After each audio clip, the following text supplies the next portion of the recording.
தற்போதைய அண்மை செய்தியாக மாநிலங்களவை தேர்தலில் தமிழ்நாட்டிலிருந்து 6 பேர் போட்டியின்றி தேர்வாகி இருக்கிறார்கள். அந்த அண்மை செய்தியை தற்போது பார்த்துக் கொண்டு வருகிறோம். மாநிலங்களவை தேர்தலில் தமிழ்நாட்டிலிருந்து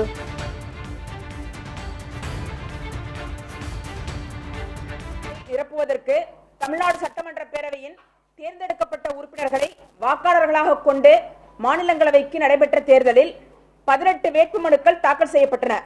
அவற்றுள் கீழ்காணும் வேட்புமனுக்கள் முறையாக தாக்கல் செய்யப்பட்டிருந்ததால் ஏற்றுக்கொள்ளப்பட்டன. 1 திரு கான்ஸ்டன்டைன் ரவீந்திரன், 2 திரு கிறிஸ்டோபர் மாணிக்கம், 3 திரு எல்.கே. சுதீஷ், 4 திரு மு. தம்பிதுரை, 5 திரு திருச்சி சிவா, 6 டாக்டர் அன்புமணி ராமதாஸ்.